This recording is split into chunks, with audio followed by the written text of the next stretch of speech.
Hey guys, I am here on this platform again. I am grateful to be here. Thank you for taking the time to watch this message. I am grateful for all the subscribers to who've taken the time to hit that notification button to receive the messages here. And so this particular instance, I am sharing a financial tidbit as it relates to education. And so a lot of families have been struggling with a lot of different regulations and rules that have kind of just been done away with. And so I want to mention the 529 plan versus your traditional savings and a lot of different features that you're going to be able to benefit with. And so our verse of the week is Psalm 46:10, and it's a reminder to just be still and know that our Father is who he says he is. And so with this, it's important to remember that even though these different aspects have been changed, and that there are a lot of different areas that are being cut out financially for your college students or your children as they're aging out of a traditional school setting, you still have options. Our Father tells us to study and to seek him for the wisdom, and he'll give it to you. And so I'm not going to sit on this wisdom because I'm going to give it to you as your vessel, as your messenger. And so the 529 versus the traditional savings will allow you to grow your without the taxable income. And so when you're putting it in there, it's not taxable.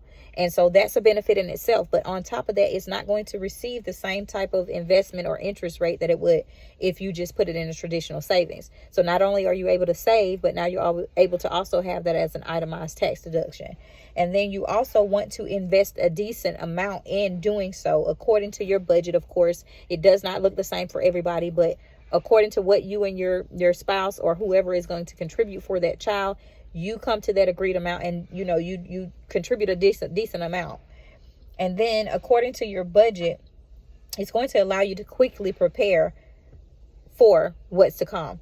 This option is recommended if you have had to relocate. And I want to specify that portion because I share this testament because my family and I relocated, and our oldest daughter ended up graduating a year early. Well, that meant that was a great thing. But at the same time, she didn't qualify for the scholarships that she would have had we remained where we were and had we been in our new place of residence for more than a year. So know that if you transition from one location to another and you have not been there for a year, you do not qualify for scholarships most of the time.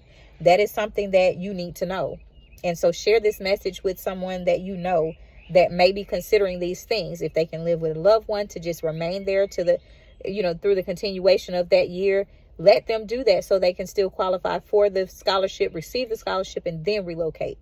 Because it does, your child, it disqualifies them for those scholarship opportunities and local opportunities. Beware of your residency if, like I said, that 1 year mark is typical for scholarships. Know that. And then the other factors as they are specified within that particular scholarship. Beware of the tax bracket and when you're withdrawing from this 529 plan as well, because if it's for a reason that's other than the academic portion, so say you have health or something like that, you can be penalized for that. So be mindful of that. If you're going to utilize this plan for educational purposes, let it serve for that. And do your research as always and take it back to our Father in prayer and ask him if this is a solution for some problematic areas that have been taken away with all of these different changes.